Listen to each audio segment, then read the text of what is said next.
ጌታችን መድኃኒታችን ኢየሱስ ክርስቶስ የልደት ዕለት ከታኅሳስ 29 ጀምሮ እስከ ጥር መጨረሻ ያለው ወቅት ዘመነ አስተርዮ ይባላል።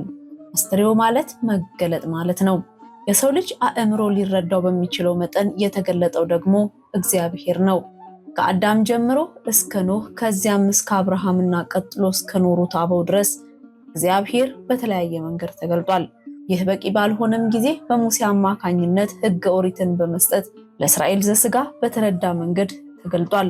አሁንም ግን ይህ በቂ ስላልሆነ ሰው ወዳጅ የሆነው አምላካችን በሥጋ ተገልጦ የሰማይን ምስጢር ከፍቶ አሳይቶናል። በዚህ በዘመነ አስተርዮ ብሉይን ወደ ሐዲስ ዘመነ ፍዳውን ወደ ዘመነ ምሕረት የሚቀይር አንድ ጌታ እርሱ ኢየሱስ ክርስቶስ በሕቱም ድንግልና ያለ አባት በፍጹም ትሕትና ከእናታችን ከቅድስት ድንግል ማርያም ሥጋን ነሳ። ዘመን የማይቆጠርለት የዘመናት ጌታ እንዲቆጠርለት የማይወሰነው ጌታ ይጨበጥ ይዳሰስ ዘንድ ግድ ሆነ። ግድ እንዲሆን ያደረገው እውነተኛ አምላክ ለሰው ልጅ የነበረው ፍቅር ነው። እንዲሁ ወደድኳችሁ እንዳለ ብሎ ሊቁ እንደተናገረው ፍጹም ካሳ ከፋይነት ያ ቃል እግዚአብሔር የነበረ ቃል ሥጋ ሆነ፣ ጸጋና መንፈስን ተሞልቶ በእኛ አደረ። ለዚህ ድንቅ ነገር ምስጢር አንክሮ ይገባል። ድንግል ፈጣሪዋን ወለደችው እንዳለ ሃይማኖተ አበው። ይህ ያለንበት ወቅት የፍቅር መጀመሪያው የጥል ግርግዳ የመፍረሻው ዋዜማ ነበር። ለዚህ ነው መገለጥ የሚባለው እውነተኛ ፍቅር የተገለጠበት ስለሆነ በብሉይ ተሰውሮ የነበረው የአንድነትና የሶስትነት ምስጢር ተገልጧል። ሰው በስሜት ሕዋሳቱ ቀርጾ በአእምሮ የሚገነዘበው ምድራዊውን ነገር ብቻ ነው። ሰማያዊ ምስጢር የሚታወቀው በሌላ መንፈሳዊ ሕዋስና ከአእምሮ በላይ በሆነ አእምሮ ነው። ይኸውም አእምሮ ልቦና እምነት ይባላል። ሐዋርያው ቅዱስ ጳውሎስ ይህንን ሲገልጥ እምነት የማናየውን ነገር የሚያስረዳ ነው ብሏል። የዚህ አይነቱ እውቀት የወዲያኛውን ዓለም የሚያሳይ የሰማይ ደጅ ነው። እነሆ ሰማያትን ቀደህ ብትወርድ የሚለው የሰው ልጅ የዘመናት ምኞት ምላሽ አግኝቶ በያዝነው በዚህ በዘመነ አስተርዮ ታይቷል። አዳምና ሔዋንን ያሳታቸው እባብ ድል የሚነሳበት ዘመን እንደሚመጣ ከሔዋን ዘር የሚገኘው ወይም የሚወለደው ጌታ የእባቡን ራስ ቀጥቅጦ እንደሚያጠፋው የተነገረለት እግዚአብሔር ቋንቋ የገባቸው አዳምና ሔዋን ይህንን አምላካዊ ተስፋ በማድረግ የተፈቀደላቸውን ዘመን በየዘመኑ የተነሱ ልጆቻቸውም ይህንን የተስፋ ቃል ሲጠባበቁ እግዚአብሔር እንደገለጸላቸው ስለ እርሱ ሰው መሆን ትንቢት ሲናገሩ ያንንም ቀን ለማየት ሲመኙ ነበር የኖሩት። ግን ሳያዩ አለፉም። እግዚአብሔር አምላክ ቃል ኪዳኑን የሚጠብቅ የተናገረውን የማይረሳ ነውና የዘመኑ ፍጻሜ ሲደርስ ከእመቤታችን ከቅድስት ድንግል ማርያም ተወለደ። አዳም በኃጢአቱ ምክንያት ጸጋው ተገፏል፣ ባህሪውም ጎስቁሏል። ለ7 ዓመት በግልጥ ሲሰማ የነበረውን የአምላኩን ድምፅ እንኳ በኃጢአት ምክንያት መስማት ፈርቶ በገነት ድምፅ ሰማሁ ራቁቴንም ስለሆንኩ ፈራው ተሸሸኩ ያለበት ዘመን አልፎ ይህ የአስተርዮ ወይም የመገለጥ ዘመን እርቅ የተጀመረበት፣ ሰውና መላእክት በአንድ ቋንቋ የዘመሩበት፣ የዕዳ ደብዳቤ የተደመሰሰበት፣ የሶስትነት የአንድነት ምስጢር በግልጥ የታወቀበትና የነቢያት ትንቢታቸው ተስፋቸው የተፈጸመበት ወቅት ስለሆነ ቤተክርስቲያናችን የመገለጥ ዘመን ትለዋለች። አስተርዮ ወይም የእግዚአብሔርን መገለጥ ቀድሞ አብርሃምን ያነጋገረ አምላክ ለሙሴም በደብረ ሲና እንደተገለጠ በልዩ ሶስትነቱ ለማያውቁት እግዚአብሔር አብ በሰማይ የምወደው ልጄ ይህ ነው ብሎ እየመሰከረ እግዚአብሔር ወልድ በዮርዳኖስ ወንዝ በመጥምቀ ዮሐንስ እጅ ሲጠመቅና እግዚአብሔር መንፈስ ቅዱስ በርግብ አምሳያ ሲወርድ በግልጥ ታይቷል።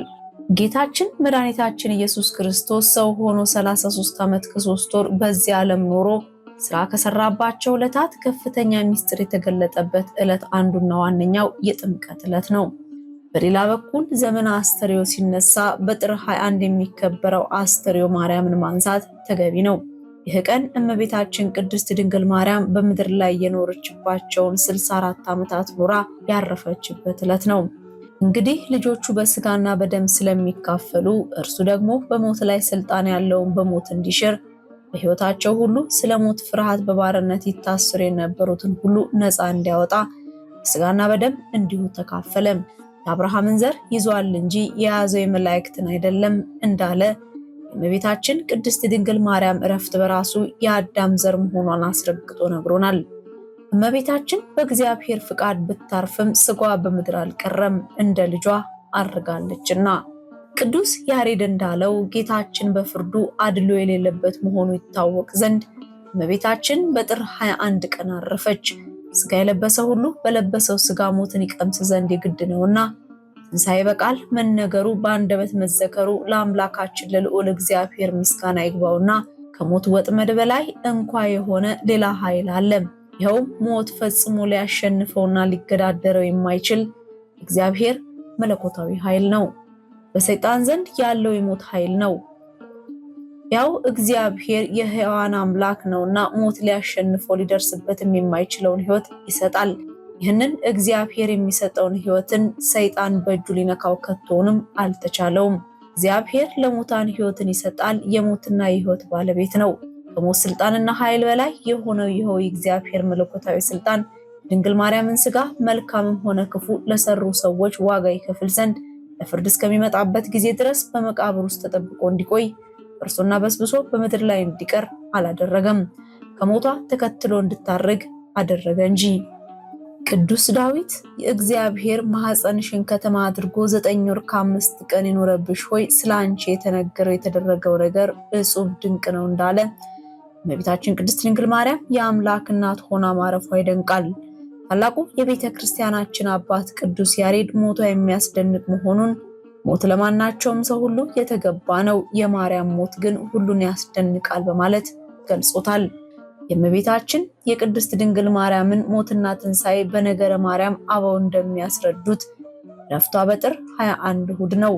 አባቶቻችን በጾመ ፍልሰታ ውዳሴ ማርያም ቅዳሴ ማርያም ሲተረጉሙ የዕረፍቷን ነገር እንዲህ ብለው ይተርካሉ።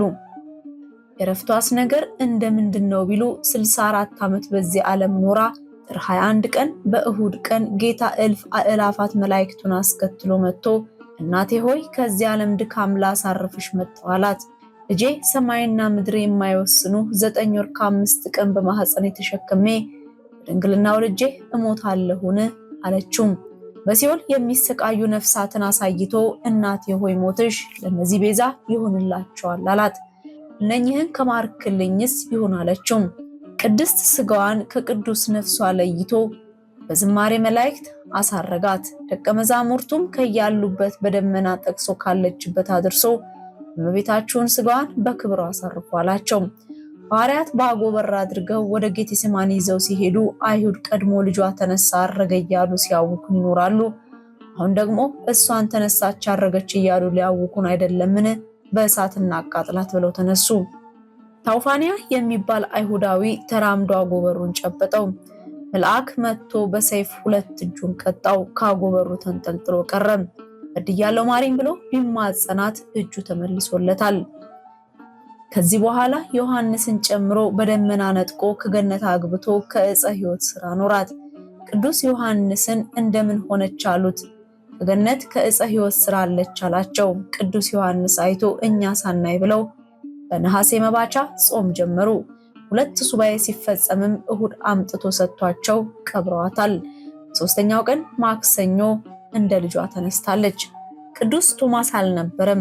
ደመና ጠቅሶ ከሀገረ ስብከቱ ሲመጣ ስታርግ አገኛት። ቀድሞ የልጅሽን ትንሣኤ ሳላይ ቀረሁ፣ ዛሬም ደግሞ ያንቺን ትንሣኤ ሳላይ ቀረሁኝ ብሎ ከሐዘኑ የተነሳ ሊወድቅ ሆነ። እመቤታችንም አይዞህ አትዘን፣ እኛ ትንሣኤን እርገቴን አላዩም፣ አንተ አይተሃል፣ ተነሳች አረገች ብለህ ንገራቸው ብላ የያዘችውን ሰበን ሰጥተው ሰደደችው። ከዚህ በኋላ ሂዶ የእመቤታችን ነገር እንደምን ሆነ አላቸው። አግኝተን ቀበርናት አሉት። ሞት በጥር በነሐሴ መቃብር ተው፣ ይህ ነገር አይመስለኝም አላቸው። ቅዱስ ጴጥሮስ አንተ ልማድህ ነው፣ አንተ ብቻ ተጠራጥረህ አትቀርም፣ ሰውን ሁሉ ስታጠራጥር ትኖራለህ ብሎ ተቆጥቶ ወደ መቃብሩ ሂዶ ቢከፍተው አጣት። ደንግጦ ቆመ። ሐዋርያው ቶማስም አታምኑኝም ብዬ እንጂ እመቤታችንስ ተነሳች አረገች አላቸው። የያዘውንም ሰበን ሰጣቸው፣ ለበረከትም ተካፍለውታል። በዓመቱ ሐዋርያት ቅዱስ ቶማስ ትንሣኤሽን እርገትሽን አይቶ እኛ ሳናይ ብለው ጾም ጀመሩ። በ16ኛው ቀን እመቤታችንን መንበር አድርጎ ቅዱስ ጴጥሮስን ካህን፣ ቅዱስ እስጢፋኖስን ሰራይ ዲያቆን አድርጎ በዚያው ላይ ቀድሶ አቅርቧቸዋል። ቤተክርስቲያንም ይህንን መታሰቢያ አድርጋ በየዓመቱ ታከብረዋለች። በአጠቃላይ ዘመነ አስተርእዮ የአምላክ በስጋ የመገለጡን ዘመን የሚዘከርበት ዘመን ነው። ይኸውም በቤተልሔም መወለዱና በጥምቀቱ ደግሞ አንድነቱንና ሶስትነቱን የገለጠበት ዘመን በመሆኑ ነው። ይህ የተገለጠው ስጋ ከእመቤታችን ቅድስት ድንግል ማርያም ከስጋዋ ስጋ ከነፍሷ ነፍስ ነስቶ በተዋህዶ ሰው በመሆን ነው። በዘመነ አስተርእዮ መገለጡ በዘመነ ኦሪት ከነበረው ይለያል። በዘመነ ኦሪት የተገለጠው በመለኮታዊ እሳት አምሳል ስለነበር ማንም አይቀርበውም ነበር። በዘመነ አስተርእዮ ግን ሕዝብና አሕዛብ የሚያዩትና የሚዳስሱት ሆኖ በአጭር ቁመት በጠባብ ደረት ተወስኖ የሰው አእምሮ ሊረዳው በሚችለው መጠን ተገልጧል። የኃጥአንን ለቅሶና ሐዘን አይተሽ ስለነርሱ ደህንነት ወይም መዳን እረፍትሽን በሐሴት የተቀበልሽ እመቤታችን ሆይ ሐዋርያት በሱባኤ ትንሣኤሽን ለማየት በቅተዋልና እኛም በዓለ እረፍትሽን አክብረን ልጅሽ በሰጠሽ ቃል ኪዳን በቀኙ እንቆም ዘንድ ለምኝልን። ለዛሬ አበቃን። ቸርን ሰንብት። እግዚአብሔር ኢትዮጵያንና ሕዝቦቿን አሁን ካሉበት መከራ፣ ስቃይ፣ ችግር በፍቅሩ በትህትናው በይቅርታ ያሻግርልን።